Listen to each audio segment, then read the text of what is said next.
Hey guys, it's Abhiyansh, welcome back to another episode of football daily. और episode में आगे जाने से पहले थैंक यू सो मच, आपने इतना इमेंस और एक्टिव सपोर्ट दिखाया है डिस्कॉर्ड सर्वर में, और हम लोग ऑलरेडी 2000 मेंबर्स के बहुत ज़्यादा करीब हैं। सो डू मेक श्योर कि अगर आपने अभी तक डिस्कॉर्ड सर्वर को ज्वाइन नहीं किया है तो उसका लिंक मैंने पिन कमेंट में और डिस्क्रिप्शन में दे दिया है। आने वाले टाइम में हम लोग PES tournament, FIFA tournament, prediction league, quiz और यहाँ पर कहीं ना कहीं जो चैनल के मेंबर्स हैं उनके साथ एक ऑडियो एक्सक्लूसिव पॉडकास्ट यहाँ पर ऑर्गेनाइज करेंगे। और इनमें से कुछ चीज़ें तो हम ऑलरेडी ऑर्गेनाइज कर चुके हैं, तो आने वाले टाइम में हम लोग इसको रिपीट मोड पे एक बार फिर से करेंगे। बाकी जो लोग यार डिस्कॉर्ड सर्वर संभाल रहे, भाई तुम लोग बहुत सेक्सी काम कर रहे हो, इसके लिए तुम्हें चुम्बेश्वरी अवार्ड। लेकिन इसी के साथ यार अब बात करते हैं यहाँ पर अपने आज के एपिसोड की, और सबसे पहला अपडेट है बार्सिलोना से। अगेन यार अटमोस्ट रिस्पेक्ट है जो कि बार्सिलोना का बोर्ड इस समय कर रहा है, और जिस तरीके से उन्होंने the most lucrative and attractive deal करी है स्पॉटिफाई के साथ in the entire sports history, वो कहीं ना कहीं काबिलियत तारीफ है। अब देखो यार, कुछ रिपोर्ट्स के साथ की फिगर्स की हम बात करें तो कुछ रिपोर्ट्स यहाँ पे इसको 90 मिलियन पर ईयर की बात करी है, लेकिन जो बार्सा के अल्ट्राज हैं और जो लोकल रिपोर्ट्स हैं वो उसको 75 मिलियन यूरोस बता रही है। यानी कि 60 million for men's jersey, 5 million for training kits and 5 million for women jerseys, और उसके बाद जो 5 मिलियन है वो होने वाले हैं यहाँ पे कैंप न्यू स्पॉटिफाई, यानी कि टाइटल जो स्टेडियम के नेम है उसके राइट्स के लिए फॉर दी अपकमिंग 20 ईयर्स, ऐसे कुछ है मतलब डील में। अब एक इंटरेस्टिंगली जो लॉन्ग टर्म प्रोजेक्ट बताया जा रहा है ना, वो बहुत ज़्यादा बेनिफिशियल है, लेकिन शॉर्ट टर्म में एक बड़ा झटका यहाँ पर मिल चुका है बार्सिलोना को, और वो है यहाँ पे द चीफ एग्जीक्यूटिव ऑफिसर जो रेवटर है बार्सिलोना के, उन्होंने अपनी पोजीशन से रिजाइन कर दिया है। और आप सोचोगे कि यार ये कौन सी इतनी बड़ी बात है। ठीक है, हम मान सकते हैं कि इंपॉर्टेंट है, लेकिन बार्सिलोना की जॉब ऐसी है कि हर बंदा मरेगा। देखो यार, डेफिनेटली उसको रिप्लेस करना बहुत बड़ा काम नहीं है, लेकिन बहुत की काम है, और वो मैं आपको बताता हूँ क्यों। अब सबसे पहले तो रीज़न जान लेते हैं कि उसने छोड़ा ही क्यों है।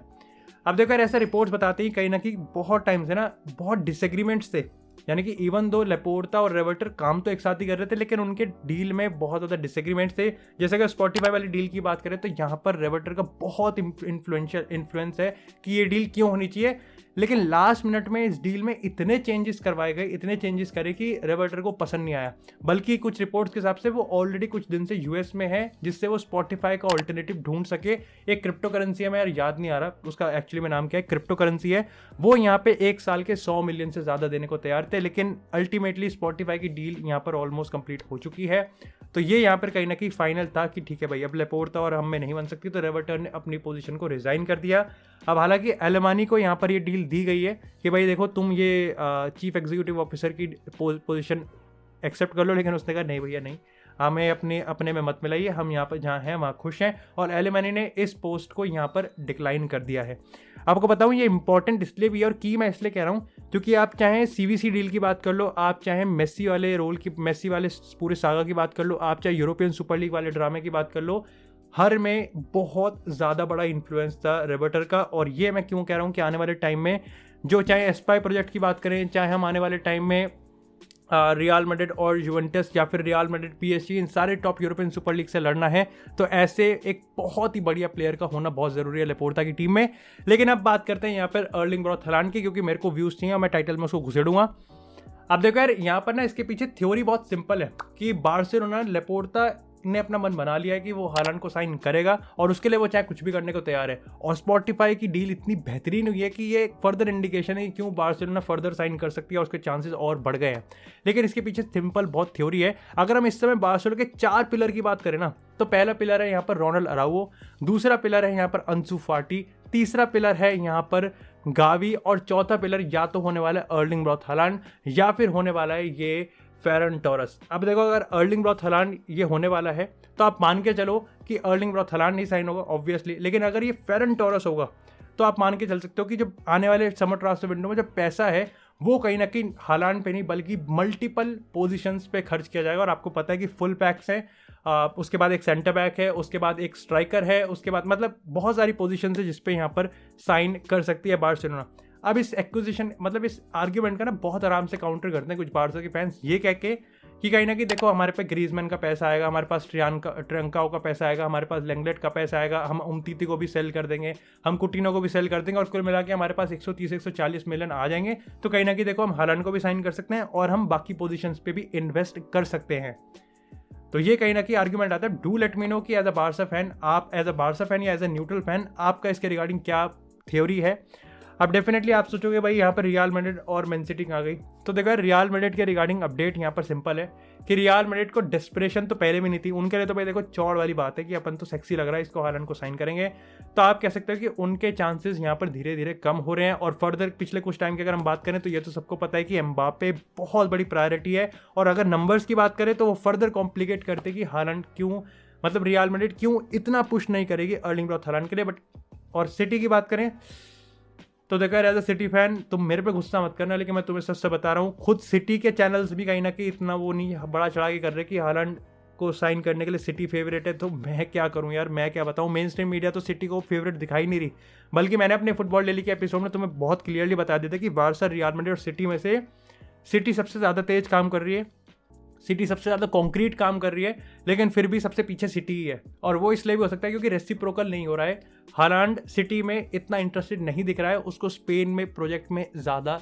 इंटरेस्ट है। अब वो बार्सा भी हो सकता है, वो रियल मैड्रिड भी हो सकता है, बट स्टिल मेरे को लगता है कि वो बार्सिलोना हो सकता है as of now. Do let me know कि इसके रिगार्डिंग आपका क्या ओपिनियन। लेकिन इसी के साथ यार अब बात करते हैं कैसे लेवेंडोव्स्की का जो सपना है, यानी कि जो लॉन्ग स्टैंडिंग ड्रीम है कि वो रियल मैड्रिड में खेलना चाहता है, वो इस समर पूरा हो सकता है। और डेफिनेटली हम लोग ब्रेक डाउन करेंगे इस रिपोर्ट को।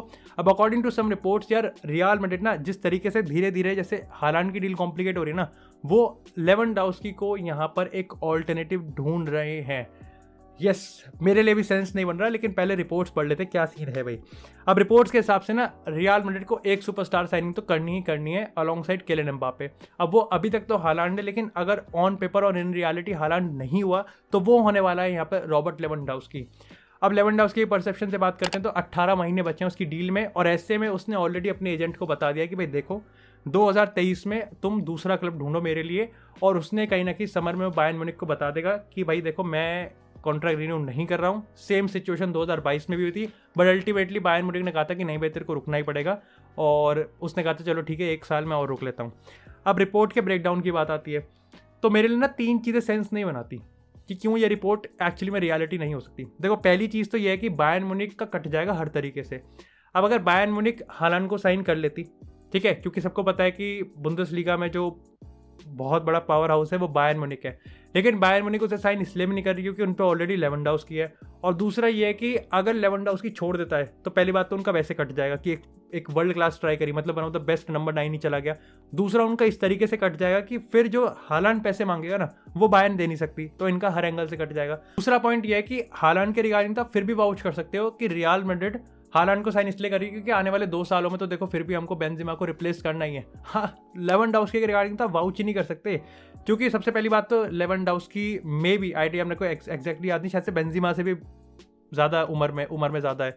तो क्या ही मतलब, आई नो कि एक ही प्रो है इस पूरी रिपोर्ट का, और वो ये है कि लेवेंडोव्स्की इस समय one of the best number 9 है, लेकिन इसके अलावा कोई प्रोज नहीं, सिर्फ कौन से है। और इसलिए कहीं ना कहीं मेरे को लगता है कि Lewandowski to Real Madrid is not gonna happen, और it doesn't even make sense. तीसरा पॉइंट है कि यहाँ पर लेवेंडोव्स्की एक ऐसी उम्र में है जहाँ पर फ्लोरेंटिनो पेरेज खरीदना तो छोड़ो, वो रिन्यू नहीं करता कॉन्ट्रैक्ट। आप सर्जियो रामोस ले लो, आप राफेल वरान ले लो, लुका मॉड्रिच इज एक्सेप्शनल।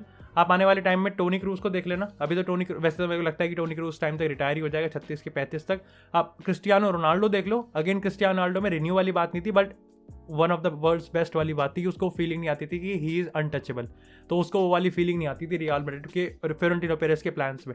तो ये उस एरिया में आ चुका है, उस एज में आ चुका है कि यहाँ पर कहीं ना कहीं कॉन्ट्रैक्ट रिन्यू की बात तो छोड़ो, वो साइन तो छोड़ो, वो कॉन्ट्रैक्ट रिन्यू भी नहीं करता।